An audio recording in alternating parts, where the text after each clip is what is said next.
জুলাই বিপ্লবে নেতৃত্ব দেওয়া ছাত্র জনতার নতুন একটি রাজনৈতিক দল আত্মপ্রকাশ করতে যাচ্ছে, আর তাই আগামী 15 ফেব্রুয়ারির মধ্যে সরকার থেকে পদত্যাগ করতে যাচ্ছেন অন্তর্বর্তীকালীন সরকারের তথ্য উপদেষ্টা নাহিদ ইসলাম, যুব ও ক্রীড়া উপদেষ্টা আসিফ মাহমুদ।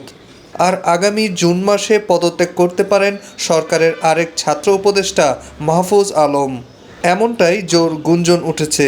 তবে কোনো নির্ভরযোগ্য সূত্র থেকে এমন কোনো খবর জানা যায়নি। উপদেষ্টাদের কেউ রাজনীতি করলে সরকার থেকে বের হয়ে করবেন, এমন কথা বলেছেন যুব ও ক্রীড়া মন্ত্রণালয়ের উপদেষ্টা আসিফ মাহমুদ। ছাত্রদের দল ঘোষণার আলোচনার মধ্যে অবশ্য অন্তর্বর্তীকালীন সরকারের নিরপেক্ষতা নিয়েও প্রশ্ন তুলেছে বিএনপি। তাদের অভিযোগ, সরকারের উপদেষ্টারা রাষ্ট্রীয় সুবিধা নিয়ে নতুন রাজনৈতিক দল গঠনে সক্রিয় রয়েছে, যা সরকারের নিরপেক্ষতাকে প্রশ্নবিদ্ধ করছে। বিএনপি ও রাজনৈতিক দলগুলো দ্রুত নির্বাচন চাইলেও ছাত্র নেতৃত্ব সংস্কারে জোর দিচ্ছে। সংবিধানসহ বিভিন্ন ইস্যুতেও রয়েছে বিপরীতমুখী অবস্থান। আওয়ামী লীগ মাঠে না থাকায় ছাত্ররাই বিএনপির নির্বাচনী প্রতিদ্বন্দ্বী হতে পারে, এমন সম্ভাবনা ও গুঞ্জন রয়েছে রাজনীতির ময়দানে, যা নিয়ে নতুন রাজনৈতিক উত্তেজনাও তৈরি হয়েছে।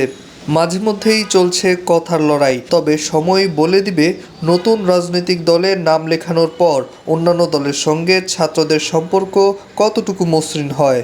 সম্প্রতি জাতীয় নাগরিক কমিটির একটি বৈঠকে বেশিরভাগ সদস্য মতামত দিয়েছেন, অন্তর্বর্তী সরকারে থাকা এক বা একাধিক ছাত্র উপদেষ্টার পদত্যাগ করা উচিত। সাধারণ মানুষের কাছে যেসব ছাত্র উপদেষ্টার গ্রহণযোগ্যতা বেশি, তাদের পদত্যাগ করে নতুন রাজনৈতিক দলে যুক্ত হয়ে নেতৃত্বে আসা প্রয়োজন।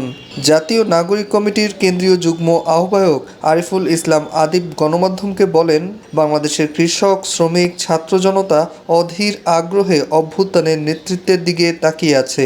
যেভাবে ফ্যাসিস্ট খুনি হাসিনাকে নামিয়েছে, ঠিক তেমনভাবেই রাষ্ট্রের প্রতিটি ক্ষেত্র থেকে ফ্যাসিস্টদের দোসর ও সহযোগীদের তাড়িয়ে মানবিক মর্যাদাসম্পন্ন কল্যাণকামী রাষ্ট্র গঠন করবে ছাত্র সমাজ।